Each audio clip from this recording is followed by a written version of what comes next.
Student को good afternoon. UGC net Saraswati academy में आरती और मैं एजुकेशन थ्योरी क्लासेस। आज की क्लास में हम बात करने वाले हैं प्रमापीकृत क्या होता है, या आप कह सकते हो मानकीकृत क्या होता है। तो आप समझ सकते हैं, ये आपके पेपर में पूछा जाता है, तो अच्छे से इसको समझने का प्रयास करिएगा आप सभी स्टूडेंट। तो यहाँ पे देखिएगा, प्रमापीकृत या जो है इंग्लिश में दिया गया है, आप देख सकते हैं, या फिर इसको मानकीकृत परीक्षण भी कह सकते हो। वह परीक्षण है जिसे एक मानक या निश्चित प्रक्रिया के अनुसार बनाया और प्रशासित किया जाता है, जिसमें स्पष्ट नियम और निर्देश होते हैं। तो इनके प्रकार, ठीक है, इसके प्रकारों में शामिल हैं। तो ये देख सकते हैं, बुद्धिमत्ता परीक्षण हो जाएगा, आपको ध्यान रखना है। प्रमापीकृत के अंतर्गत या मानकीकृत जो है आप कह सकते हो परीक्षण, तो इसमें जो है बुद्धिमत्ता परीक्षण आता है, और उपलब्धि परीक्षण, व्यक्तित्व परीक्षण, प्रयोगात्मक परीक्षण। तो बुद्धिमत्ता परीक्षण क्या होता है, तो बच्चों की बुद्धि को मापने के लिए बनाए गए परीक्षण होते हैं। उपलब्धि परीक्षण क्या होता है, तो किसी विशेष विषय में छात्र की उपलब्धि का आकलन करने के लिए होता है, यानी कि विशेष जो स्किल होती है, ठीक है, विशेष सब्जेक्ट में जैसे कि मास्टरी हासिल करा हो, ठीक है, तो ये छात्र की उपलब्धि का आकलन करने के लिए होता है। व्यक्तित्व परीक्षण, तो इसमें क्या होता है, किसी व्यक्ति के लिए व्यक्तित्व नियंत्रण, समायोजन और रुचियों को मापने के लिए होता है। प्रयोगात्मक परीक्षण क्या होता है, तो इसको आप देखिएगा, यह अनुसंधान के लिए उपयोग की जाने वाली एक विधि है जिसमें प्रयोगात्मक और जो है नियंत्रण समूह होते हैं। बाकी डिटेल में यहाँ पे देखिएगा, थोड़ा आप और देख सकते हैं, यह टॉपिक आपको देखना है। अप्रमापीकृत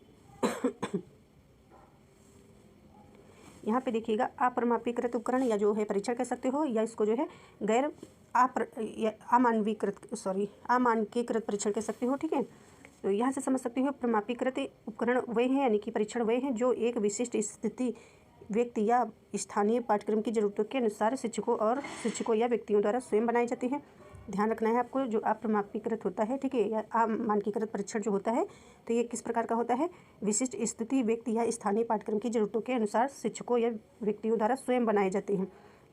इनमें प्रशासन, स्कोरिंग और व्याख्या की कोई निश्चित और पूर्व निर्धारित प्रक्रिया नहीं होती है, ठीक है। तो इतना आप सभी स्टूडेंट ध्यान रखिएगा, और इसमें प्रकार देख सकते हैं कौन कौन से होते हैं।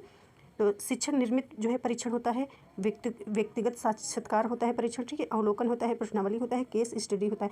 तो ये सब आपको ध्यान रखना है। तो शिक्षक निर्मित परीक्षण के अंतर्गत आप देख सकते हैं, कक्षा में उपयोग के लिए शिक्षक द्वारा बनाए गए सामान्य परीक्षण होता है, और व्यक्तिगत साक्षात्कार प्रश्न, तो लचीले प्रश्न और तरीके जो साक्षात्कारकर्ता के विवेक पर निर्भर करते हैं। अवलोकन, ऑब्जर्वेशन क्या होता है, अनौपचारिक अवलोकन जहाँ कोई निश्चित पैमाना नहीं होता है, ठीक है, और मुक्त अंत और प्रश्न वाली जो है प्रश्नावली होती है, यानी कि बंद एक होता है मुक्त अंत वाली। और केस स्टडी क्या हो गया, तो ये उपाख्यानात्मक रिकॉर्ड होता है, ठीक है, ये चीज़ें इसमें शामिल होता है केस स्टडी। और इसको जो है आप डिटेल में पढ़ लीजिएगा, विशेषताएं एक नज़र में देख सकते हैं आप सभी स्टूडेंट, और यहाँ पे उद्देश्य आप देख लीजिएगा, ठीक है। और थैंक यू, मिलते हैं अगले क्लास में।